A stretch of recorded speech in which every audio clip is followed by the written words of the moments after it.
Yeah, I'm just asking. This way it looked like. Public access can see if your neighbor is. or Right, which I isn't. think it would be Somebody better shows because that's up, what people's ask. maybe it's family, maybe it's short-term rental, we don't know. So then you're gonna need to pass on to the neighbor that to have you check that out. No, we. Well, that'll be part of, we'll get a list of everybody who basically shows advertises. What do you say?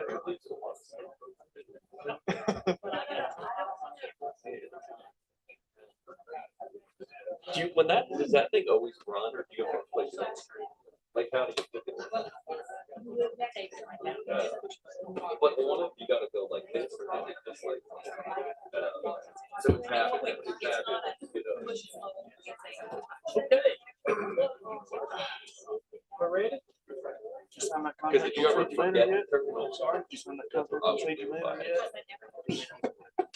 Yeah. I thought you know that they told me that.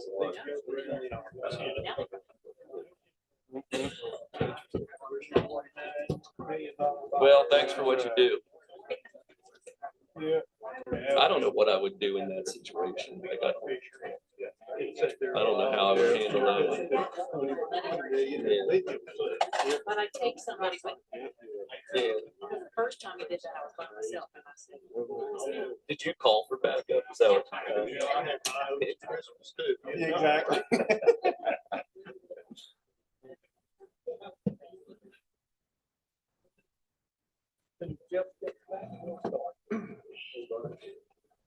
Yes, sir. Let's see, man. What's going on?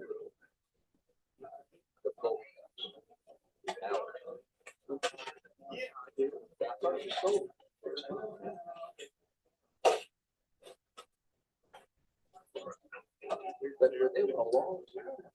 Yeah, yeah.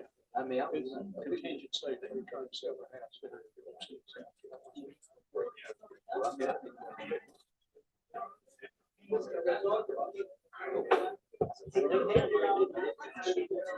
Because the price of their house.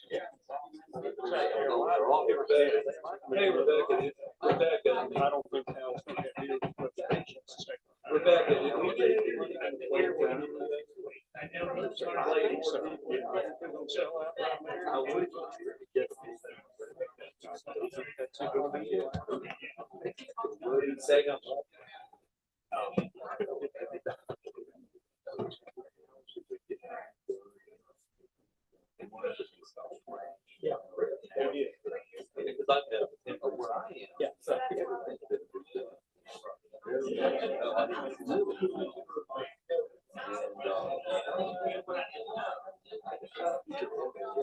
Better hit your gap.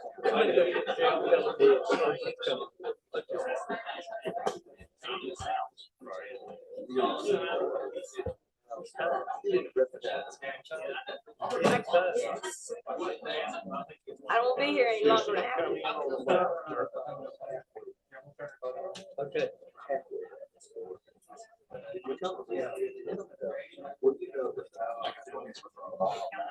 What's that? They're all right. Engineering. Yes. Requires the Yeah, town. so that's just contract and that's it. It can't be hired by the person.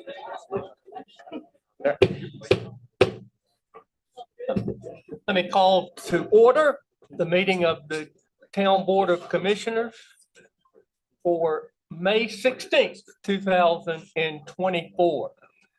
Our first item on the agenda will be a moment of silence followed by the Pledge of Allegiance. Will you join me in a moment of silence?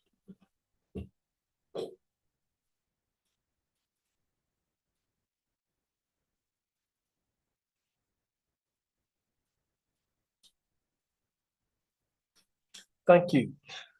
Now will you stand for the Pledge of Allegiance? I pledge allegiance To the flag of the United States of America and to the republic for which it stands, one nation, under God, indivisible, with liberty and justice for all. Thank you. You may be seated.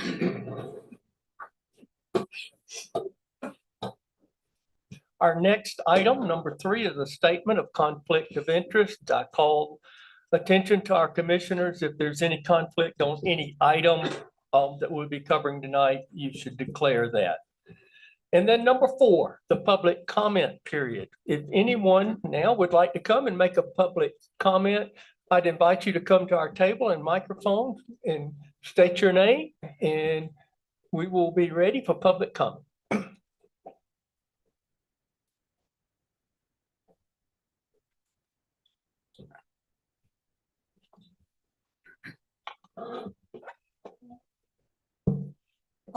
This is a question more than a comment, but when I looked over the budget as it was presented in the agenda, I didn't see if there had been an allowance to hire a new zoning enforcement officer. So if you could answer that question, I'd appreciate it. Yes, it is. Yes. It is in there. It is. Yes. Okay, good. I couldn't find it. Okay. My other comment is, I hope the town, and I think the town is doing a better job of requiring the different fundraisers and out-of-town fundraisers, events organized, to adhere to the ordinances that we have concerning the use of our public recreation properties, such as affiliating with a legitimate nonprofit organization. I somehow don't see giving one scholarship or 2 tickets, free tickets, as much of a partnership, but that's my opinion. Thank you for the presentation and considering the new software. It sounds very promising. Thank you a lot. Have any other comment?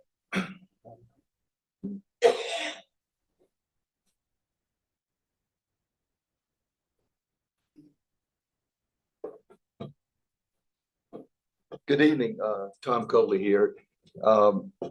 I want to speak tonight on something I know the town's working on, and that is 18-wheelers on the Gorge Highway. I've had several experiences that are extraordinarily dangerous. Today, coming up from Franklin, there's an 18-wheeler with a long line of cars behind it. And it didn't hold us up because it happened probably, an hour earlier. But more importantly, a personal experience is that a couple of months ago, my wife and I were going down to Franklin, and there was an 18-wheeler with a flatbed trailer on it. And I'm not exaggerating. I almost got decapitated. I was in the ditch up against a granite wall, and this guy comes around the corner, and he had an angle on me. If he had not stopped, I'd have lost my head off my shoulders.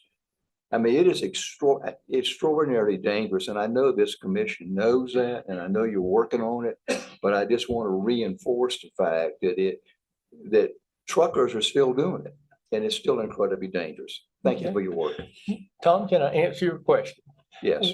That is in our jurisdiction. It's the state of North Carolina. Representative Gillespie introduced a bill in the last legislative session that would have severe fines and penalties for violators and other measures. That bill was passed by the House of Representatives. It is now in the hands of the North Carolina Senate. I've talked with Kevin Corbin. Last week, we thought on Friday it would be passed and go to the governor for signature, but there was a glitch in their calendar. And we're anticipating, Josh, am I not correct, that it could come up tomorrow and be passed? We don't think there's any resistance to it. And once that is passed and the governor signs it, then these new regulations, which are much more restrictive and severe, will go into place. Wonderful news. Thank you very much. I appreciate it.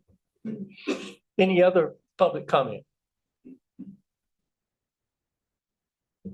Okay, hearing none, let me now move on to the next item, and that is to review and approve the agenda. Do we have any changes or additions to the agenda?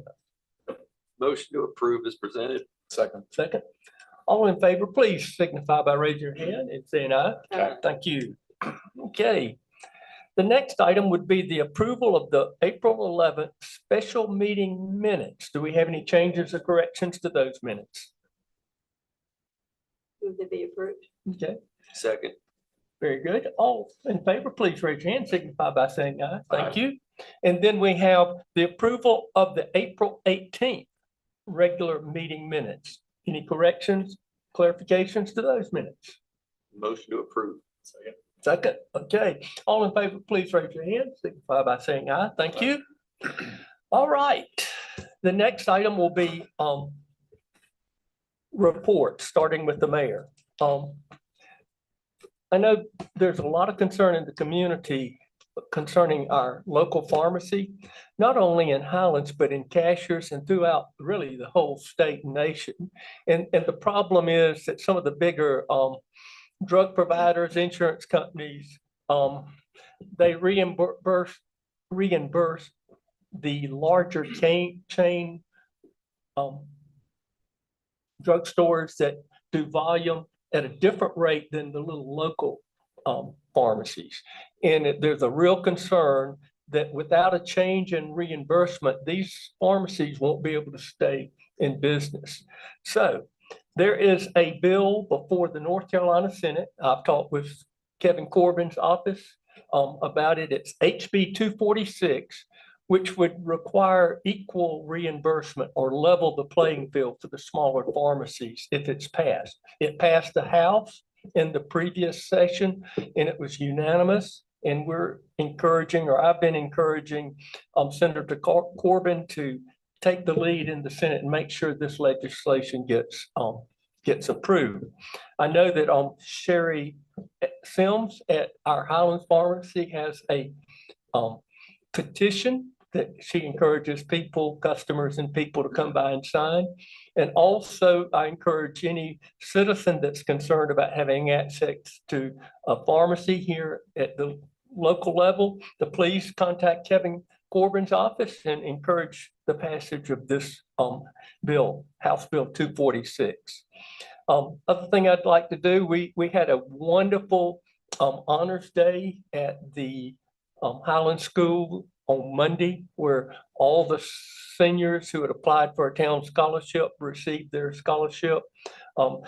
Really, the whole community has wonderful scholarship support for our graduates at the Highland School, but I want to congratulate those seniors for finishing their high school education, and they'll be moving on to further study. And then also we'll be having Memorial Day, which is going to be on the 27th, that's a Monday.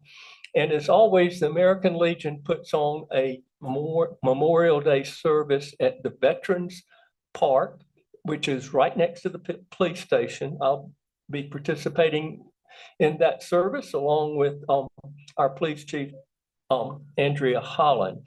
So I hope that people can attend. And also on the 25th, that's a Saturday, the American Legion members will be selling poppies at the Bryson's Food Store and also on the lawn of the United Methodist Church on Main Street.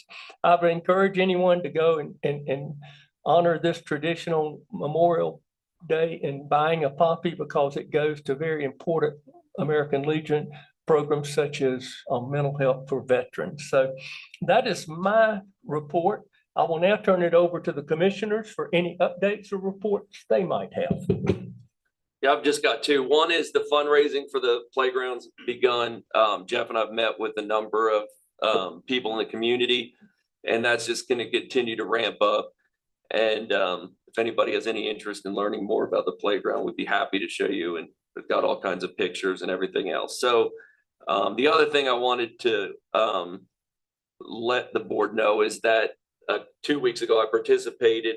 The group CNIPM, I don't even know what that stands for, but it's like the people that the invasive weeds. Okay, we met at the biological station and discussed the course of treatment, and Tate Landscaping will be doing that in the fall. So that's when that's going to be happening. And that will be on public. Public right, town public right away. All right. I have a couple things. I'll piggyback on that, having to do with the playground on June 11th. I'm on the agenda for the county commissioners meeting. where I will be asking them to provide funding towards that. We're going to determine exactly how much we're going to ask, but I'm on the agenda at this point. And then May 28th, I'll be traveling. There's a joint meeting between the county commissioners and the Board of Education, and I will be lobbying not only for our soccer field, but also the school project, which is in just a little bit of jeopardy simply because of where the numbers are coming out right now. There's been a little hesitation because there's been some increase since the last pricing. So I will be there to How much increase did it? from 5.5 to 7.4. Oh, wow. So, yeah, but the price was from 2 years ago. So, Yeah. you know, part of that is that, and then part of it is just, you know, it was, sorry to say this, but it was the architect's budget. And they might have missed it. Okay. So, Any other updates? If not, we'll now ask the town manager, Josh Ward, for his update.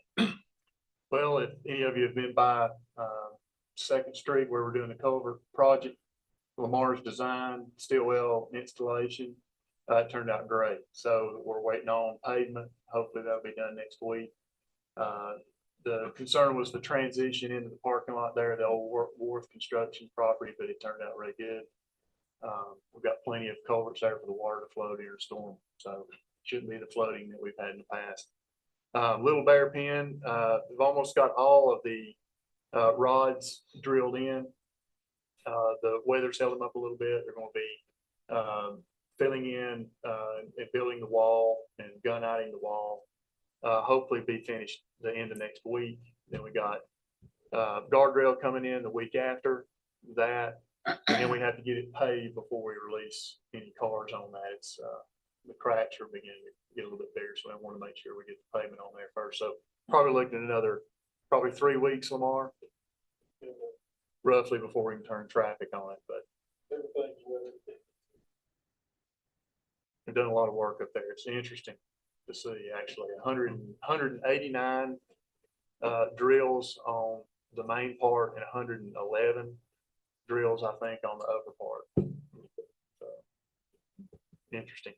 It'll be there from now on. So Big Bear Pen Road, I noticed the state let that bid, and it's going very well. They've made it down the mountain probably halfway.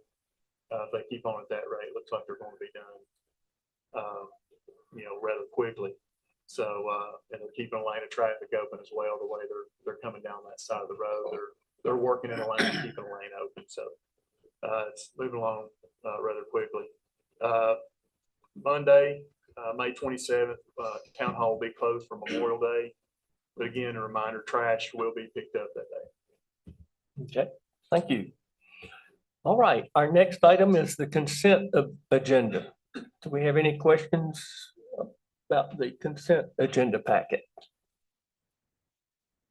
Move to approve. Second. Second. All in favor, please raise your hand, signify by saying aye. Aye. Thank you. Okay, our next item will be a public hearing, Unified Development Ordinance Amendment, Section 3.32A, Planning Board Terms, and also Section 3.4.2A, Zoning Board of Adjustment Terms. And Michael Mathis will give us a clarification and update before we proceed. Yes, so it's fair to say I put the cart in front of the horse on this one. If you'll remember, we were talking about the appointment policy and changing that. And of course, there's things in the UDO we need to change as well. And of course, UDO changing it requires a public hearing. So I'd sent out this memo on Friday about rescheduling that public hearing. However, and talking with Bob this week, he believes with the way our ordinance is written, and it is common practice in other places, that we can still hold the public hearing tonight since it was properly advertised and everything. And then at that point, it will go, no action will be taken, and it will go to the planning board on May 28th when they meet. They'll consider it and give recommendation. It'll come back to y'all in June, and then you can take action at that time. So I think at this point, we can have that public hearing tonight and then move forward from there. Okay. Bob, you concur? Yes, sir. Okay. All right, then we will proceed with this public hearing, and I'll entertain a motion to open the public hearing. Second. All right, all in favor, please raise your hand, signify by saying aye. Thank you. We have staff comments. Michael, would you like to outline the change? Yeah, I don't have them with me, and of course, I changed that memo, not thinking, but it was basically, I had one changing in there, the terms, I believe, and it changed it to 3 years, one changed it to annual terms. Or like I've talked to Bob and even talked to Nick as well, we can pull it out entirely, pull out the part about compensation and terms, and I believe those are your 3 options. So basically, we're pulling this, the hearing is to pull this out of the UDO. That's one option. We had obviously set it for, all the multiple options, if I'm remembering correctly. Yeah. Mhm. So you've got some that could amend it, and then you've got one that can take it out entirely. That would be up to the board. I believe any of them would work, but I've talked with, Bob on it, and then Nick, of course, even questioned why it was in there. So Okay. option to remove it would probably.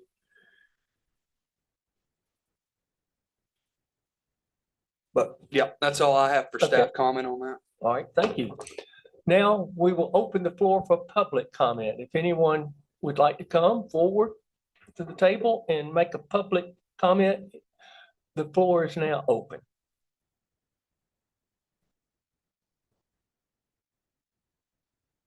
We'll make sure everybody has a chance to comment.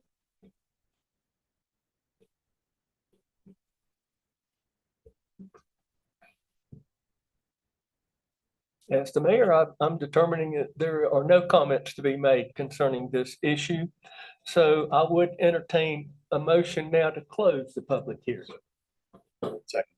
All in favor, please raise your hand, signify by saying aye. Thank you. And as we said previously, we will take no action until the June meeting, once everything has been reviewed by the planning board, correct? Yes, sir. Okay, very good. The next item, planning and zoning board appointment policy, Michael Mathis. And once again, I'll just add, I said that doesn't come until after we've taken it out. yes, I would just ask that we move that to the June meeting as well. Okay, And so then we'll moved. take action at that point. Okay.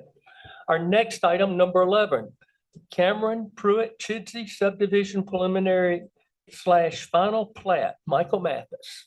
Thank you, Mayor. So a subdivision application was submitted to the planning department by Donald Cameron, Jack Pruitt, and Truman Chidsey concerning a property subdivision on Colisaja Drive. The subject property is 2.09 acres, zoned R2 residential and located in the water supply watershed 3 balance of the watershed. According to section 8.2.1 of the Unified Development Ordinance, the minimum lot size for properties in the R2 zoning district and the watershed 3 BW is 0.50 acres.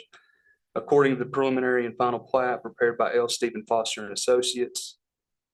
Let's see. Drawing, okay, that's right. The 2.09 acre parcel will be split into 2 lots.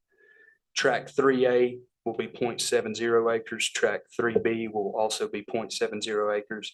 And then tract 3C, which is shown as 0.69 acres, will be combined with 1345 Colisaja Drive. And that will actually be used as a buffer area.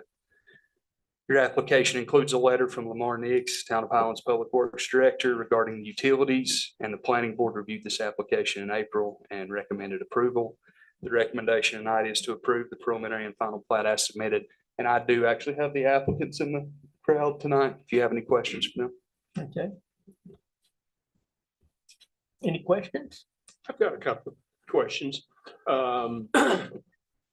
Michael, the track 3A showing a White Oak Way, which is not open at this point, going down by it.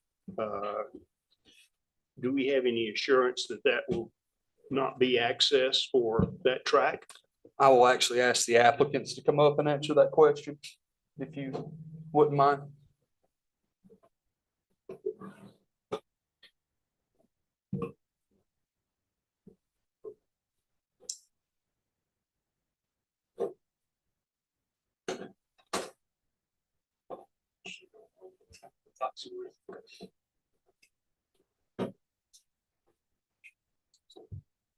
Right, yes. Good evening, I'm Truman Chidsey, I'm And, Jack Pruitt. And that tract 3A, it's our understanding that is the right of way of White Oak Way, and there will be no work or development on that right of way. It's my understanding. Okay, so, and your understanding then that there is no easement down White Oak Way to track 3A? There is. I believe it was a 30. Our understanding is the easement runs parallel to the boundary lines on track 3A. We do not plan to use any of that White Oak right of way in accessing that lot should we make decisions on what to do with that lot. We understand that we are not allowed to use. Oh, okay. And Okay. shall not use that. That's Correct. Who actually owns that right of way? Do you know?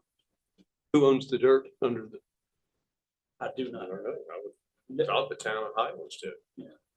The surveyor told us that was an established, long time established right of way. Lamar, is that?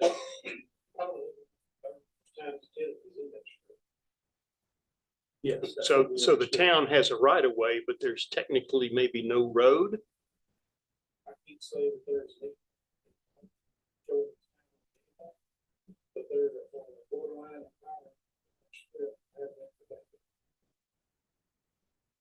Okay. But it says proposed. That's the part that confused me. Yeah, well, Exactly. we didn't propose it. Right. That language has been in there. Okay. We can't imagine there's ever going to be a road built This there. is off of your property. It is. Correct. Okay, well, but It parallels, but it's not part of. it's not part of this 2 point. Correct. And one other question I had on the track 3C, the way it's been presented, that's going to be recombined with your property, Mr. Chitsey? That's correct. Okay, so it will actually, tracks 3C will go away. Technically, Technically. be combined with our current Okay. property. Okay. All right, thank you. That's all I And have. getting back to that right away, Lamar, if we have power lines or water lines, whatever's there, this board's visited this before, somebody can't go back and put a fence or do anything over that right of way without our permission, and our policy has been not to allow that type of construction over a water line where we have to get to it, possibly in the case of a leak or whatever. Is that not correct?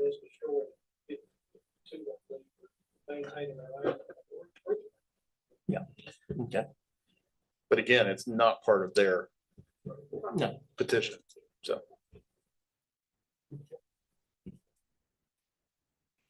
Okay. Any Thank you. questions?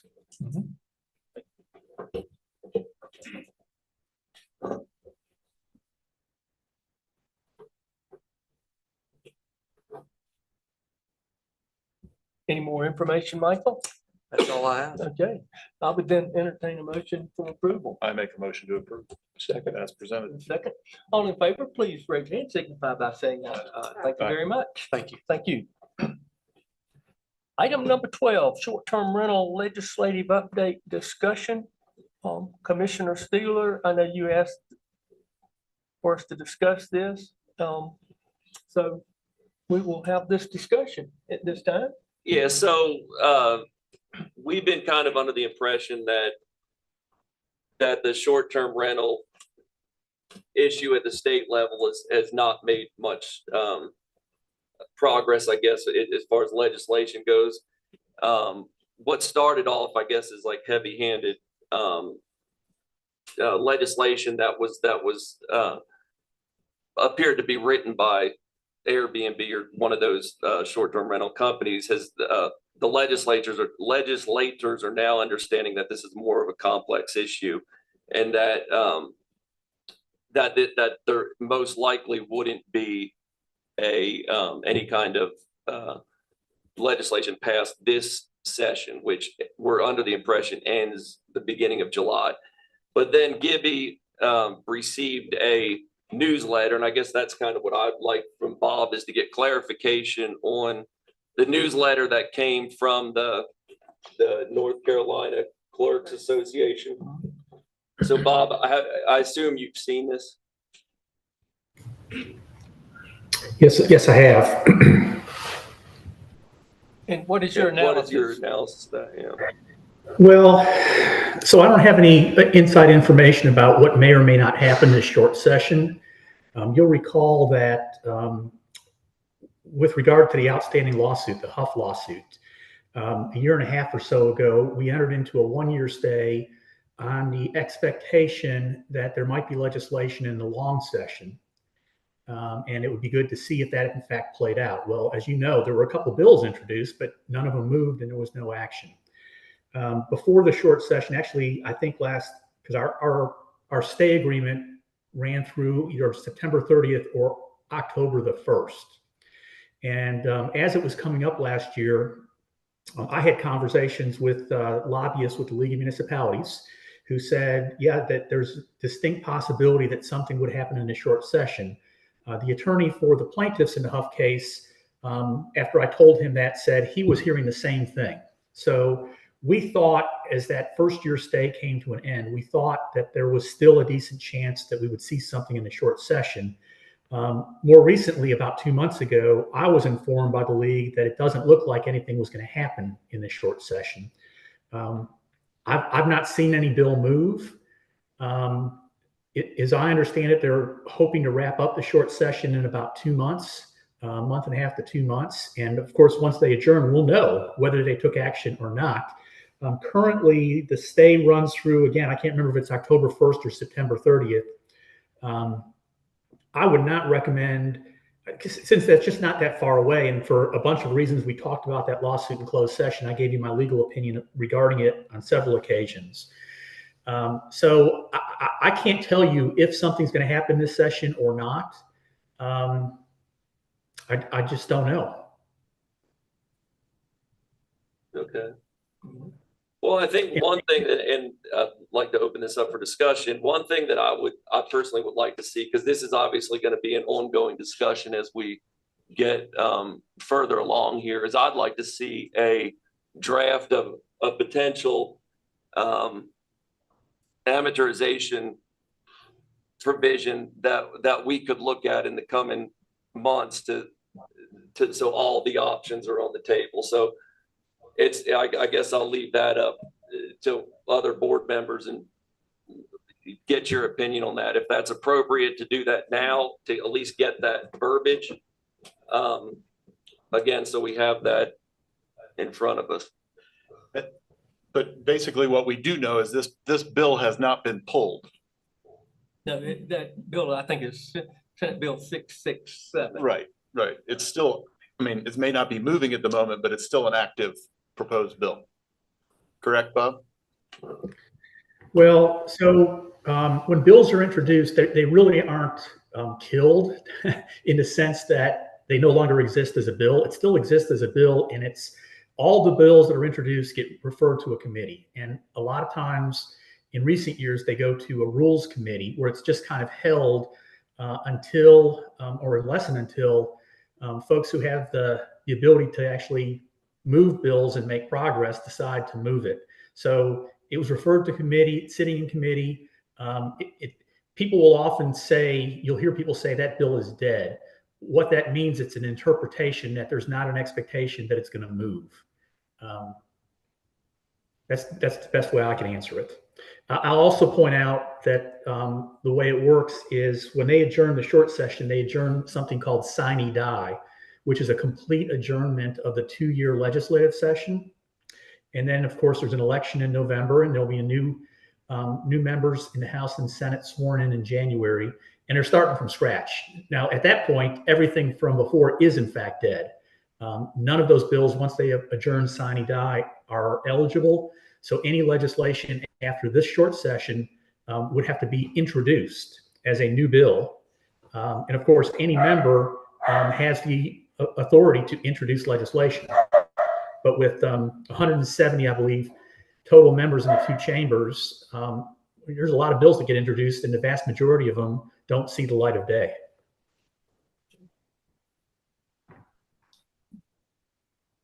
I'll just have to say, I think, I don't think there's anything wrong with us starting to talk about these things. I think part of the reason that we're in the mess that we're in right now, and we're having to spend $25,000 a year to police ordinances, is because we kept putting off, because we heard for the past 4 years that the legislature was going to do something, so we're waiting. The legislature was going to do something, so we're waiting. The legislature was going to do something about short-term, so we're waiting. And so we waited and we waited and we waited, and then we finally didn't wait anymore, and we're still waiting to see if they will. So I am of the opinion that we go ahead and do what we think is best for our community, or at least start talking about what we think is best for our community. And then if they pass a bill, we haven't lost anything. But if they don't pass the bill, then we can continue to go on our schedule as to what we think needs to be done for our community. And I think if we continue to wait, that is why we're in the position we're in now, where we're having to spend a lot of money to enforce things and try and figure out how it works and who gets to keep it and who doesn't get to keep it and that kind of thing. If we'd have worked on it in 19 or 2020 when we started talking about it, then we wouldn't have this problem. So I think I don't think it's anything worth except a little bit of time in the planning board start to look at it.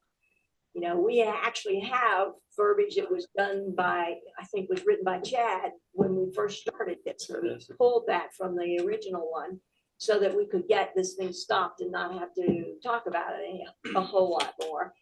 But that doesn't mean it was dead. That just means that we were taking it in phases. But I don't see any good reason. It's a little bit of time to not go ahead and move forward. All you're doing is, if the legislature decides to do something, we just stop. If it doesn't, then we continue on our track, but we've already started our track. And regardless of what the outcome of the track is, we need to go through the track. Well,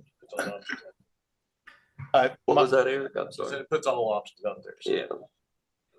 yeah, I mean, I've been under the impression until recently that I thought the track got us where we were trying to get.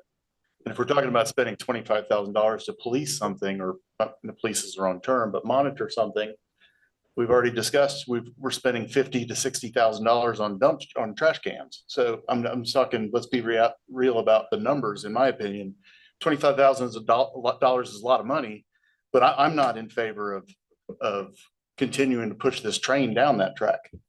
I mean, I think that I'll call it the bleeding has stopped, and the system that's in place with, especially with GovOS coming in and trying to help us even clean up the gaps. I think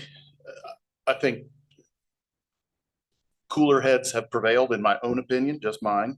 And I am not in favor of amortization. So we can spend money coming up with a potential draft of what we see that envisioning, but I'm not in favor of it. I like the system that's in place. I think it's controlled now.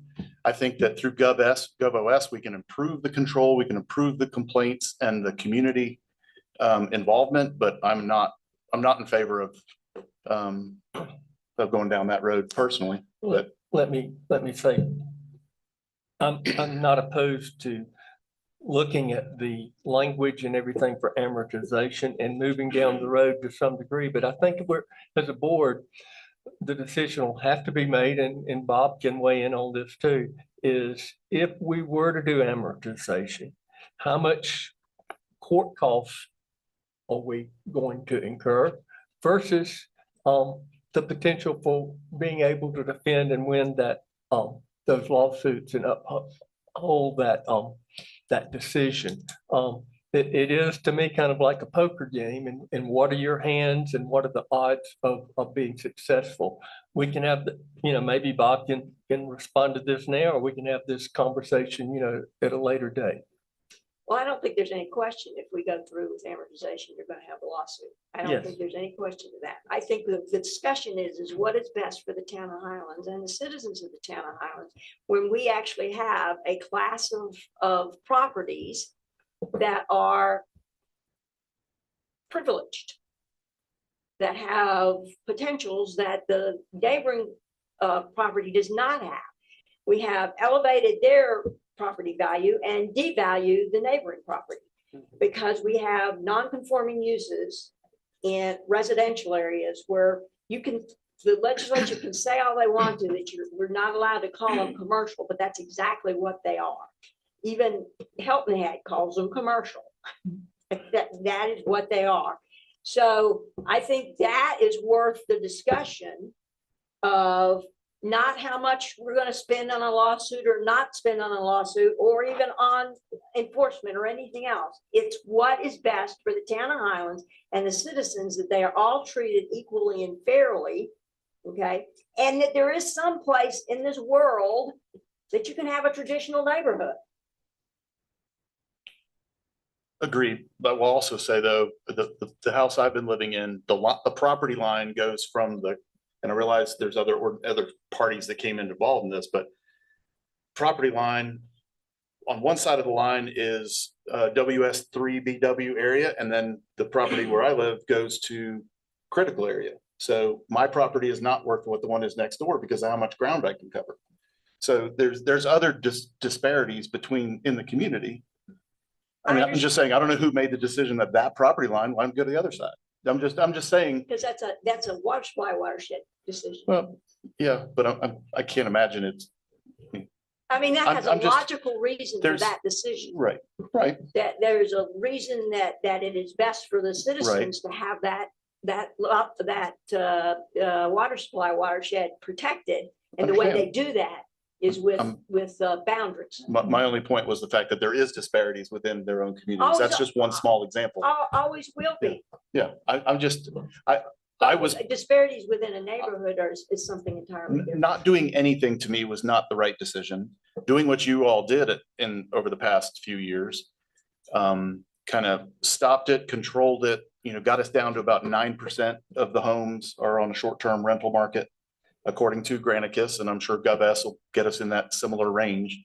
So I get my short answer is just we can explore it. We can spend a little bit of money drafting up what our concept is or whatever I'm an architecture firm, I'm not a legal mind, but my only point is I think that the control is there. I think we should have better control. I hate to throw Granicus under the bus, but if it had been a better system and a complaint system, and I realize that, if the mindset is that they shouldn't be at all, then that's one thing. If it's because there's still problem houses, et cetera, in certain neighborhoods, and I've said this before, I live on Hope Knob. On my side of the road, there are 9 houses, 5 of them are short-term rentals, and I have never had a single issue. Now I realize that is not the case for everybody. I don't own one of them, by the way.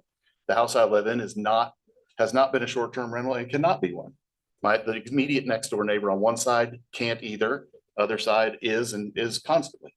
So I'm just bringing up where I stand on the issue. I think that the legislation and the ordinances that you all put into place, which I think they're working well. I think it's a learning process for both sides of the coin, but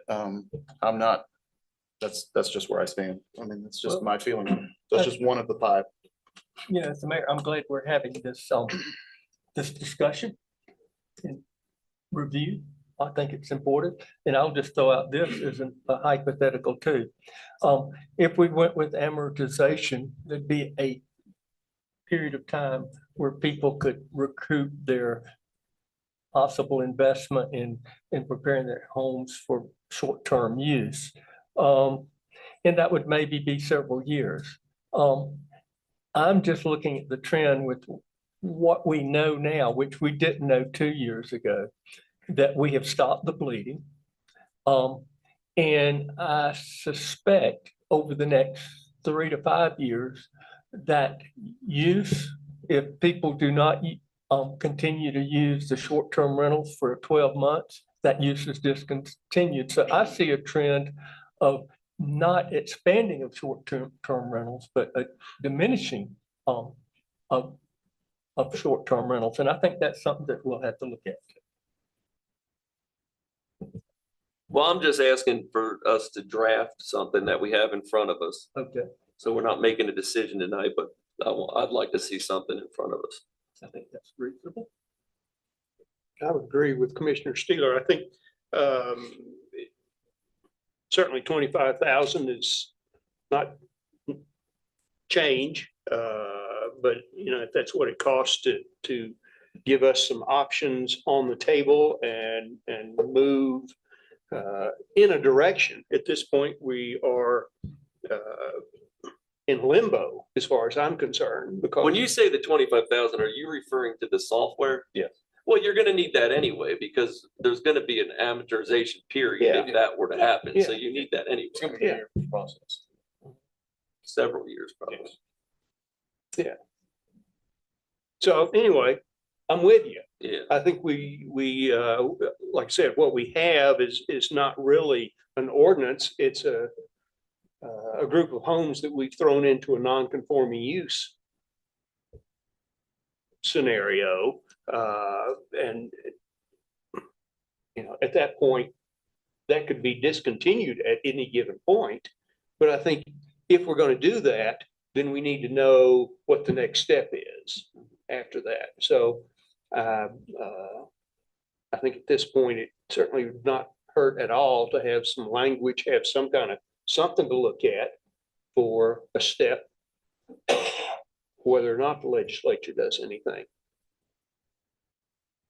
So interpreting that, you'd be in favor of possibly the town manager and Michael working with our town attorney and coming up with a draft of language for an amortization ordinance. It was in the original ordinance. It's a simple sentence. It would just be put in the short-term rental ordinance. It was already there.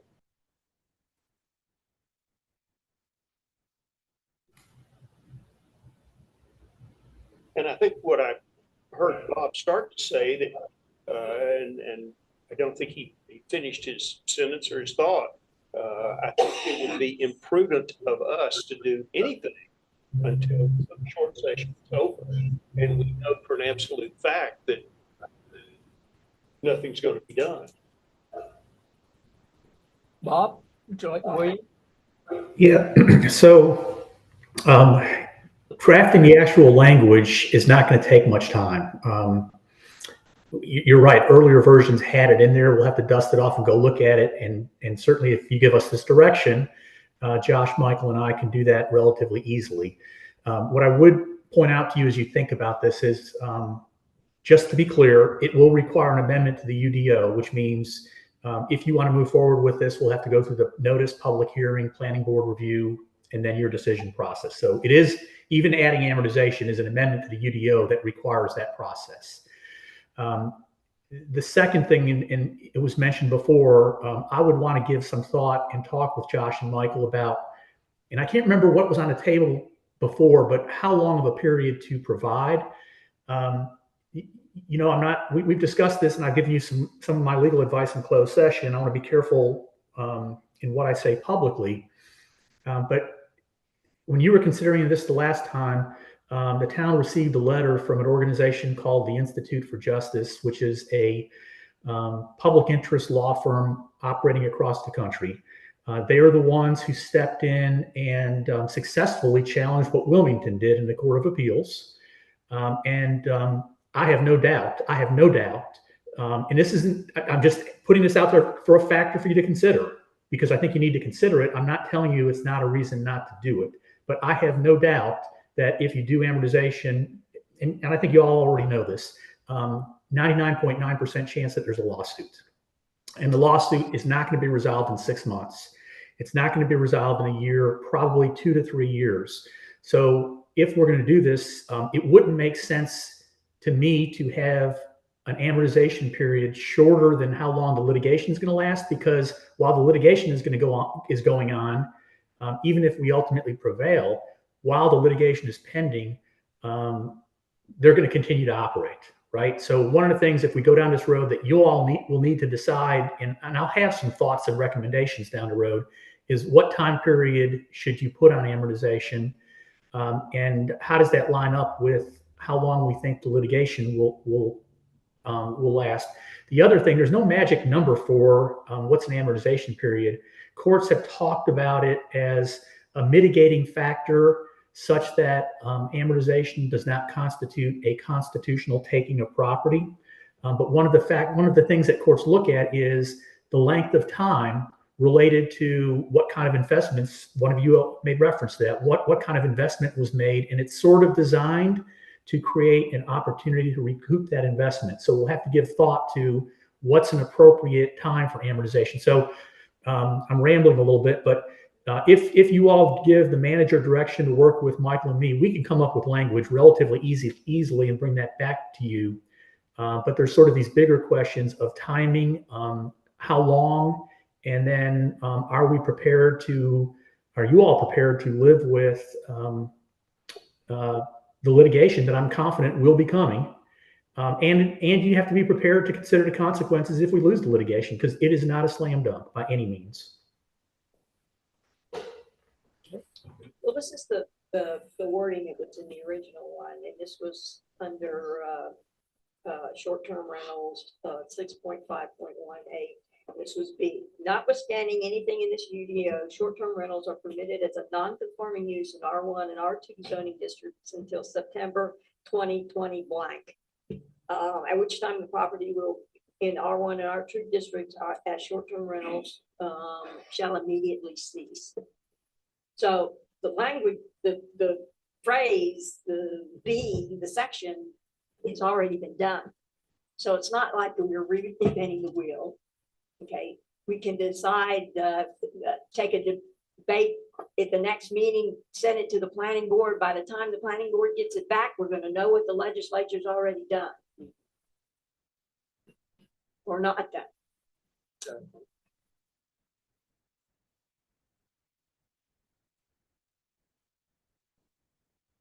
So Mayor, one other thought to consider, and I have no idea whether, well, I'm not making a prediction. To my knowledge, no local government in North Carolina has amortized short-term rentals yet. You seriously considered it, and another community I'm aware of seriously considered it and didn't move forward. What I think you need to think about, and again, this is not a reason not to do it. I agree with the notion that you need to do what's right for your citizens as you view it, but taking into consideration all the factors, possible complications, possible outcomes. What I would suggest to you is, and again, I can't emphasize this enough, I'm not saying this to tell you not to do it. I'm saying just be thinking about the fact that as soon as a community does it in North Carolina, I think one thing for sure is going to happen. There's going to be a lawsuit or multiple lawsuits. I'm confident of that. Second, that may be the very thing that creates some impetus or momentum to pass legislation. And I would suspect that the interest groups, the lobbying groups, are going to work hard if they start seeing amortization becoming a thing in North Carolina with regard to short-term rentals. Now, the legislature may say, yeah, we'll clarify it. It can be amortized, or they can say you can do it, but you've got to give them at least X number of years. I mean, the General Assembly can do virtually anything it wants with regard to your authority. But I just throw that out for consideration too. And Bob, let me just add, you're talking about, we would be kind of a trigger mechanism in that Senate Bill 667 that Senator Moffitt has authored could come alive very quickly. Am I not correct? I think that's something you all need to think about. It's certainly a possibility to the extent that right now, given the status quo, that bill's not going to move. If you start moving now towards amortization, I'm not predicting. I'm just saying there are interests out there, as you well know, that are going to fight you every way they can. But going back, I think what we're talking about is just getting the verbiage on paper right now. I mean, that's in my opinion. I mean, I think I know what you're saying, Amy, but I think there's obviously some details that need to be hashed out. Some specifics of it, but I don't think we're not making the decision tonight. So I don't think we're going to trigger a lawsuit tomorrow. For legislation. Okay, here's what I'd recommend, that we direct Bob, Josh, and Michael to work on the verbiage and further research, and then we'll put this back on the agenda at our next board meeting for our review. Is everybody in agreement with that? That's right. Okay. Buzz? Sure. We'll take no action tonight, but we will revisit this at the next board meeting. Yeah. Michael, Josh, any comments? Bob, are you okay with this? We can work on that? I'm fine with that. Very clear. Very good. Well, we will have it on, we will revisit this at the next board meeting. And it'll be under amortization language. All right. And their amendments to the UDO. Yeah, okay. Now we'll move on to the next item on the agenda, and that's the fog ordinance amendment securing of food and oil containers. Lamar Nix. At a previous meeting, was discussed about the issue that the town is having with the buyers turning over the oil tanks behind restaurants. And the thought was to add some language to this amended ordinance to address that. And that's what's being presented tonight, is an additional section to that, section F, food oil recycling containers. Item 1, all food oil recycling containers are to be secured in a way to prevent from being overturned and the contents being released onto the ground. The lid of the container must also be secured while not in use, which means when they're not pumping it out. The Public Works Director must approve the securing method. Item 2, if a release occurs from a food oil recycling container, the remediation shall be conducted by a licensed spill response company. It's my opinion that this language will suffice. And if approved, it will be part of the inspections as we do the grease inspection. Yeah, and you don't think we need to say something about by a really, really strong bear? I mean, food oils can be secured to keep from being turned over if in the normal course of things, they're not being turned over. Unless the bear comes and turns them over. I mean, I understand that then you say the Public Works Director will secure it. I think, I don't know. To me, you put a reason why you have to approve the secure method. It's because we have a problem with bears. Okay. You see what I'm saying? Otherwise, you just read this thing, it's like, okay, I'll just chain it up and nobody can knock it over. But the method still has to be approved. But it has to be approved, right? So I'm just giving you some coverage as to why you're not going to approve something that just chained up, something that actually has to be pretty substantial, because we have a bear problem. Well, basically, you're saying it should be secured to a point where a big bear cannot turn it over. Okay. That's all I'm saying is I just like to give coverage to the enforcement of it, of why we're enforcing it so vigorously and to such an extent. That is the benchmark. A 600-pound bear can't. Well, Or that's what's happening. That It's not getting blown over in the level. wind. It's not getting, anything else knocked over by a car. It's a bear. Anyway. You want that added, brought back to the next meeting, or? No, we just add that. Just add it. Just add it, Move yeah. forward. And number 2, remediation shall be conducted by us and restaurant is financially responsible to have that done. Yeah, you're right. That verbiage doesn't say anything about who's paying for it. Yeah, no, I agree. I mean, You add that I too. think we just have that. Yeah, at the expense of the restaurant or the owner. Okay. I have one simple question. One of the most recent, we don't have many of them, but there are a couple that are, I mean, if you were building a building in downtown, you'd have to be 30 feet away from the creek.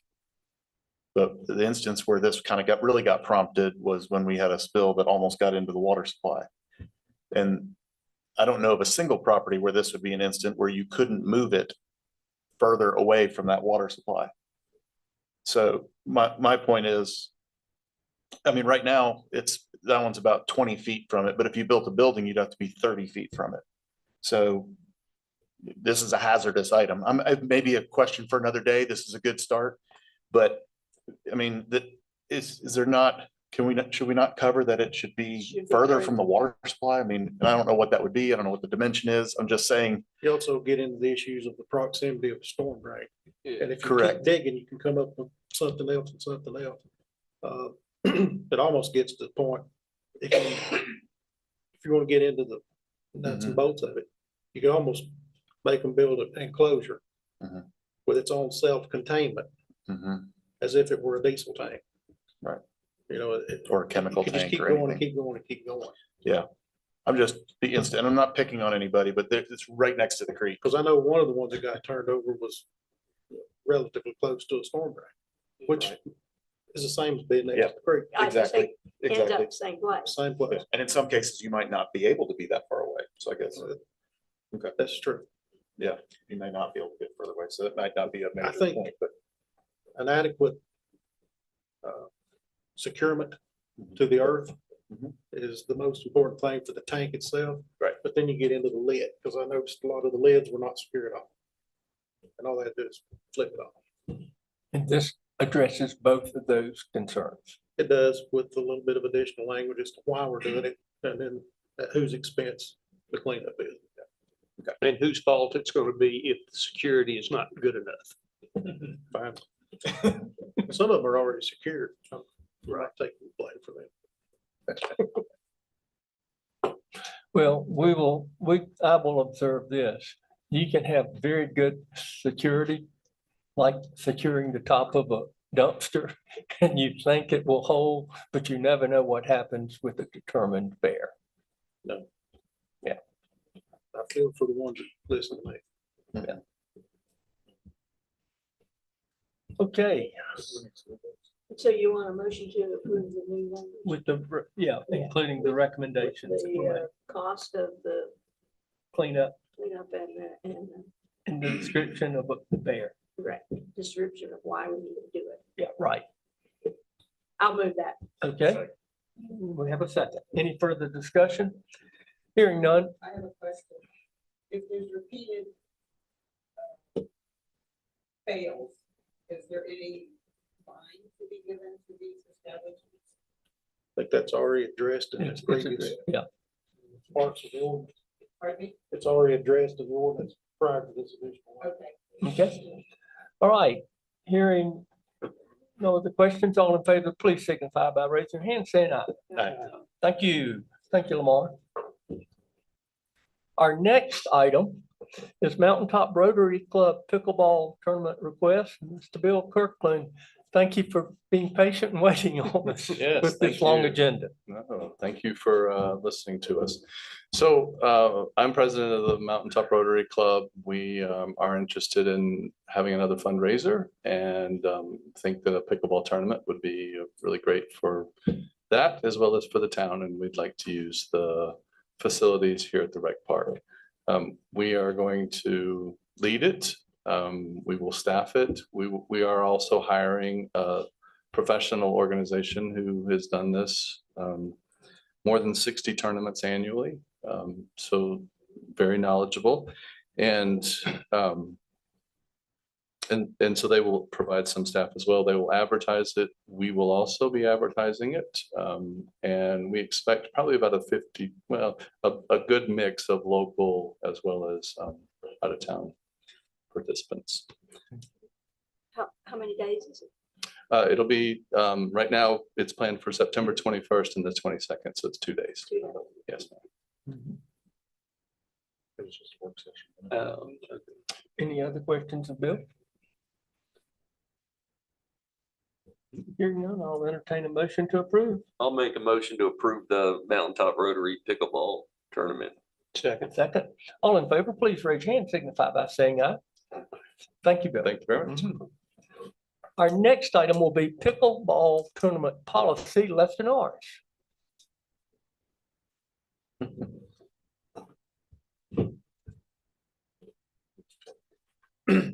All right, in the workshop on April 18th, we discussed with the board about renting the pickleball courts for tournaments. And also mentioned that a couple policies would need to be added to our outdoor recreation policies. Of course, on the May 2nd budget meeting, y'all voted on the charge that we would charge for that. In your agenda packet is a copy of the outdoor recreation use or rental policies with the two new policies, which is number 5 in red, which says pickleball tournaments are restricted to 4 per year and must comply with all outdoor policies. And then the second policy is number 15, pickleball tournament banners are limited to 2 banners, one for the nonprofit host and one for sponsors. The banners can be displayed for the duration of the tournament. The staff recommendation is that we add these to the policy. And that was really my reason for asking the question of how long the tournament is I don't want a week-long tournament. Yeah. I think we should limit it to 2 days. So And the majority of them, that's because they'll Right, run if- between 100, 150 people. 4 per year, 2-day tournaments. Yes. Yeah. Okay. We just can add put the 2-day. Sure. Okay. Any other questions? Yeah, I'm, Lester, on the second sentence of number 15, the banners can be displayed for the duration of the term.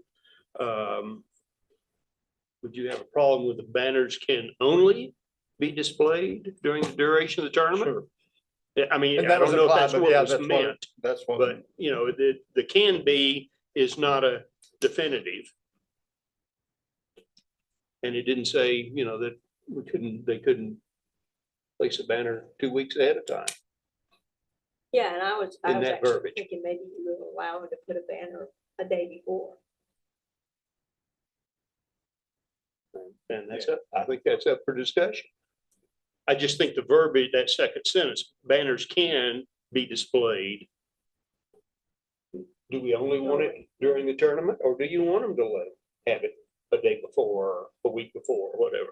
Well, I don't think we want them a week before, No. but I was just thinking a day before maybe. I would I think don't know. a I don't day know what before, maybe. Y'all would rather do. Start early. Right.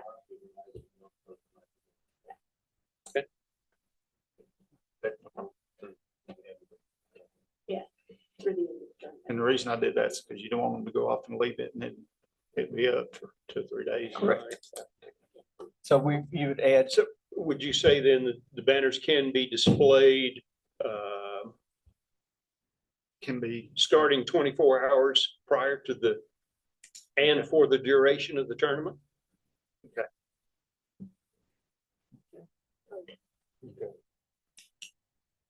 24 hours and for the duration. yes, sir. okay.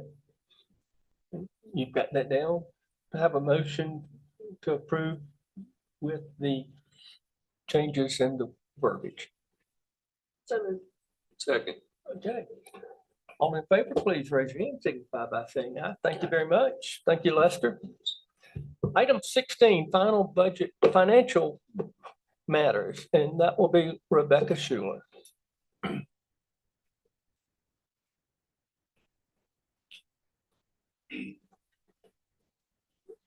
In your packet, the final resolution for the loan from the electric fund to the water and sewer. There is no budget amendment or anything like that because basically it's just swapping cash from one fund to the other. And then there's an amortization schedule attached as well. And But we Rebecca, have to approve this.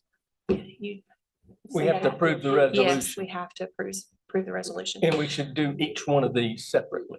Yes. Motion to approve the resolution approving a loan from the electric reserve to the water and sewer fund. Second. And we have a second. Any further discussion? Hearing none, all in favor, please raise your hand and signify by saying aye. Aye. Thank you. The next one, The approval of the transfer of the Mirror Lake dredging grant fund. So we got the grant for the Mirror Lake dredging and we have $3.7 million of that they just gave us a couple of weeks ago. And I'd like to move it into a money market where it can get some interest. We were going to put it into the trust, But the local bank has approached us and they're going to give us like 0.2% more. So we would like to actually leave it there with them this time. How long do you anticipate it being? I'm not sure, Could Josh, do be you know that up to contract? 2 years, really depending on how long this process takes to get started.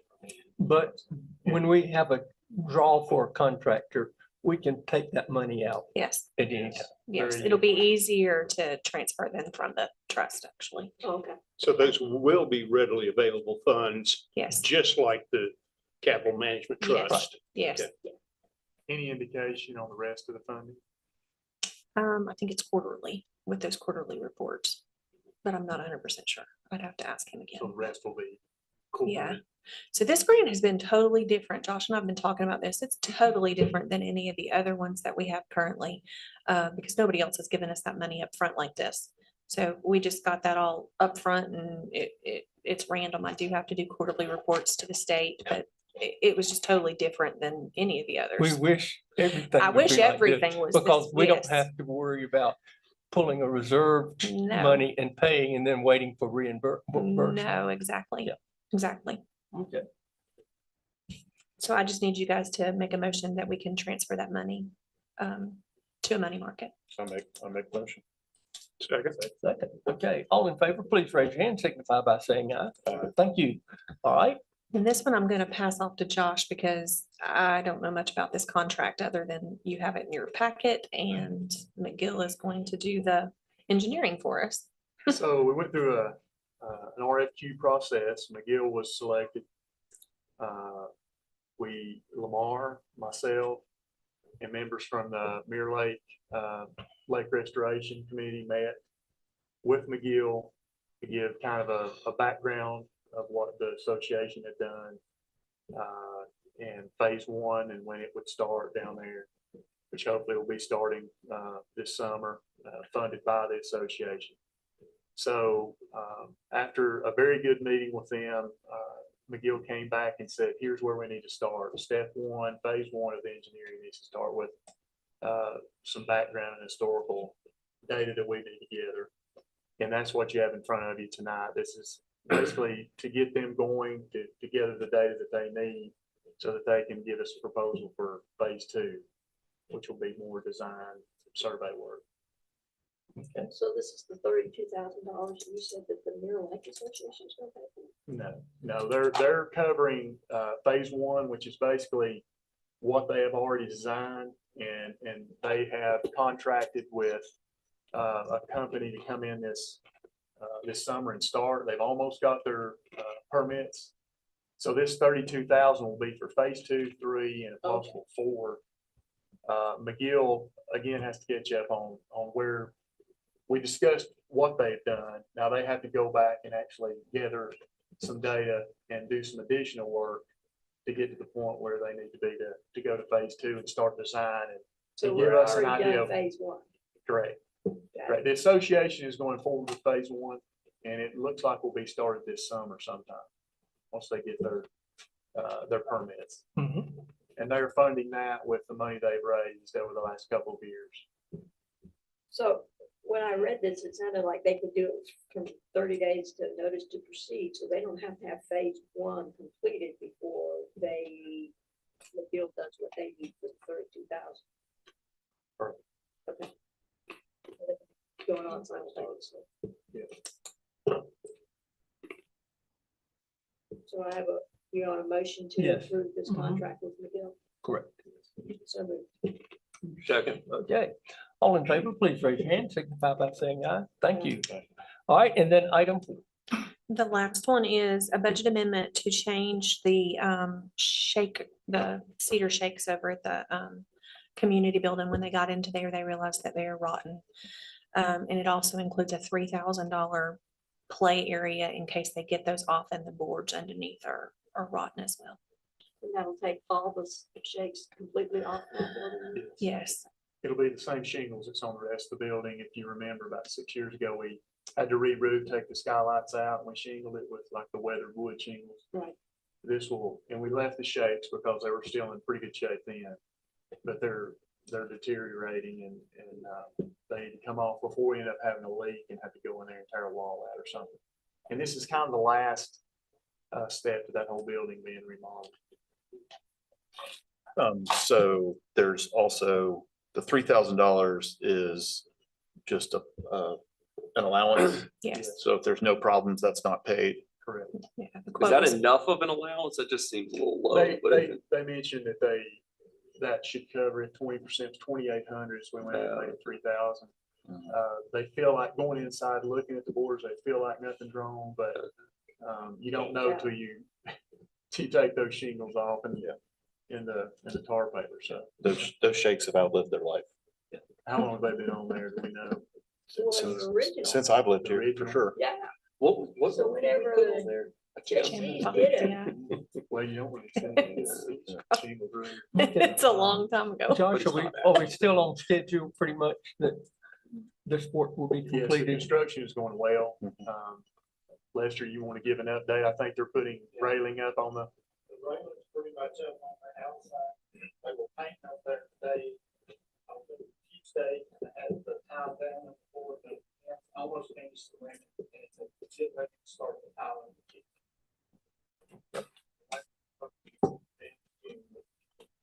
Very good. All right, I make a motion to approve. okay. Second. Second, okay, all in favor, please indicate by raising your hand, signify by saying aye. Thank you. Thank you, Rebecca. You're welcome. Been a long planning for the budget. It started several months ago, and I know that Josh Ward, our town manager, is looking very forward to share this new proposed budget for fiscal year 2024 and 2025. So Josh, I'll turn it over to you. So Mayor Patrick Taylor and Town Board of Commissioners, I'm pleased to present the fiscal year 2024-25 budget for your review and consideration. As required by the general statutes of North Carolina, the Local Government Budget and Fiscal Control Act, the revenues and expenditures presented within the budget are balanced. In order to present a balanced budget, it was necessary to appropriate $2,105,330 from undesignated general fund balance, $770,042 from water fund balance, and $3,177,878 from the electrical fund balance. These fund balance appropriations were used to offset capital project deficits and debt service within several departments. All funds are self-supporting and require no fund balance appropriations to operate, with the exception of the general fund. The general fund includes 2 new police positions as succession plan for the upcoming retirees and the rehire of the previous planning and development code official to assist with the high demands within the planning department. Also included within the general fund for the upcoming fiscal year is the sanitation department, which continues to have a shortfall. The current general fund balance is approximately $2 million. The current general fund reserve is approximately $5.3 million. The current electric reserve fund is approximately $7,250,000. Budget highlights: as presented, the overall fiscal year 2024-25 budget has revenues and expenditures totaling $44,975,373. The ad valorem property tax remains 10.22 cents per $100 valuation. The tax rate does include 1.5 cent earmark for street paving projects. With the continued need for resurfacing town streets, the amount is again figured into the tax rate for the upcoming fiscal year. The need for the earmark will be reviewed on an annual basis. The valuations are determined by the Macon and Jackson County tax departments. The rate is based on an overall approximate valuation of $3 billion and an estimated collection rate of 98%. The Highlands Fire Department tax rate remains 1.91 cents per $100 valuation. The rate is based on an approximate valuation of $5,842,000,000 and an estimated collection rate of 99.62%. The current town of Highlands charges for electric and sanitation services will remain unchanged. The sanitation department is included within the general fund for fiscal year 2024-25 due to the difficulty of balancing a separate enterprise fund. The charges for sanitation service will be evaluated each year to ensure the operational costs associated with the service are being covered or remain within a specific overall percentage in order to avoid a burden on the ad valorem property tax revenue. The town of Highlands base rates for water and sewer both increased $10 per month. The local options sales tax distribution is projected to remain strong, as well as the ad valorem property tax collection. The proposed budget includes 5% cost of living adjustment for employees. The proposed budget includes employee salary adjustments totaling $51,000 as recommended by the recently completed salary study. The employee health insurance premiums with Blue Cross Blue Shield North Carolina remains the same as in fiscal year 2023-24. Capital expenditures included in the budget total $22,072,395, of which $13,236,495 is funding provided from 3 grants. Also, several carryover items from previous years are within the capital items list due to supply chain shortages and ongoing projects. Total expenditures for all funds are split between the individual funds as follows: general fund, $8,711,108. General fund capital projects fund 0. Scholarship fund, $74,500. Fire department fund, $2,815,500. Fireman's relief fund, $30,000. Cemetery fund, $66,000. Water enterprise fund, $2,735,542. Sewer enterprise fund, $890,000. Capital projects fund, $19,854,845. Electric enterprise fund, $9,797,878. The total expenditure is $43,975,373. General fund, the total expenditures for fiscal year 2024-25 general fund budget is $8,711,108. These funds are split between the individual departments and funds as follows: governing body, $53,760. Administration, $1,766,648. Planning and zoning, $228,700. MISGIS, $658,400. MISGIS fiber, 0. Police department, $2,243,600. Street department, $1,466,300. Public buildings, $136,200. Recreation, $704,400. Recreation pool, $314,400. Recreation ice rink, $52,200.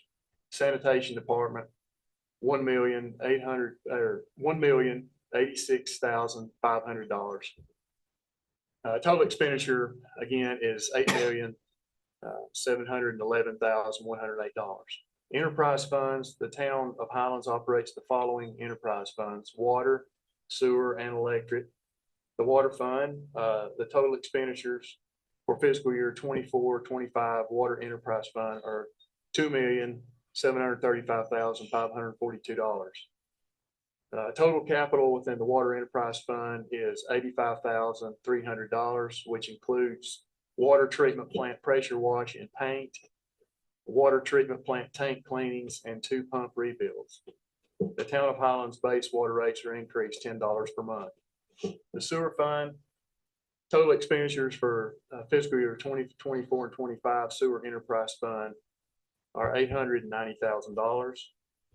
Total capital within the sewer enterprise fund is $122,000, which includes a sewer line jetter, wastewater treatment plant tank cleaning, blower motor driver replacements. The town of Highlands sewer rates are increased by $10 a month. Electric fund, total expenditures for fiscal year 24-25 electric enterprise fund are $9,797,000. $878. Total capital within the electric enterprise fund is $846,000, which includes 2 new bucket trucks, one of which is carryover from fiscal year 2021 and 22. The other is carryover from fiscal year 23-24. Also contract tree trimming and a hydrovac trailer. The current town of Highlands electric rates remain unchanged. Special revenue funds, the fiscal year 2024-25 budget includes the following special revenue funds for the fire department and capital projects. Fire department, total expenditures for fiscal year 2024-25 for the fire department fund are $2,815,500. The total capital for the fire department is $1,060,000 for 2 new pumper tanker trucks, one of which is carryover from fiscal year 2022-23. The total debt service for the department is $624,000, which is the loan payment for the construction of the new main station. The Highlands Fire Department provides service to the town of Highlands and a portion of unincorporated areas of Macon and Jackson counties. The revenue for the fire department is generated 100% through the fire district ad valorem property tax. The town of Highlands Fire Department tax remains 1.91 cents per $100 valuation. Capital Projects Fund, the total expenditures for fiscal year 2024-25 Capital Projects Fund are $19,854,845. These funds are allocated to pay debt service on the following: Kelsey Hutchison Founders Park Stormwater Project, $15,698. Lake Sequoia Water Intake Project, $20,685. Mirror Lake Sewer Project, $56,967. These funds are allocated for new construction projects, including phase 3 of the water meter replacement, $425,000. Dog Mountain Water Line and Tank Replacement, $3,386,495. Pre-clarifier storage tank, pump station, and third filter, $6,672,000. Lead and copper inventory, that's $149,000. Force main repair, $1,321,000. Electric delivery point and system improvements, $2,808,000. And Mirror Lake dredging, $5 million. Financial outlook, the financial outlook for the town of Highlands remains strong. The town of Highlands undesignated general fund balance and reserve remain strong. The electric fund balance and reserve remain strong, but will be used heavily to fund critical electric upgrades over the next few years. The fund is also supporting the water enterprise fund balance with a loan. Caution should be taken in the upcoming years in deciding to fund any new water and sewer projects until a healthy fund balance is reestablished. Also, there will likely be additional water and sewer rate increases needed in the near future to increase the water fund balance, to ensure the water fund balance is recovering effectively. With the sanitation department's move from the enterprise fund to the general fund, the sanitation fees will need to be thoroughly analyzed each year. Sanitation department deficits can be supported by increasing the fees for the service or increasing the ad valorem property tax rates to cover the cost. Closing comments, I would like to thank Mayor Taylor and the town board for their guidance in working with staff during the budget development process. I would also like to commend the finance director and the department heads for their diligent work they put into the budget in order to ensure sufficient funding in the areas needed. In closing, I look forward to implementing this budget, and I hope that we continue to achieve our priorities and goals of providing quality public services to the community. Thank you, Josh. And on behalf of the board, I want to express our appreciation to you and our financial director, Rebecca Schuler, and all the department heads who've been working very hard over the last several months, bringing this budget to fruition. So do I have any questions of Josh concerning the proposed budget?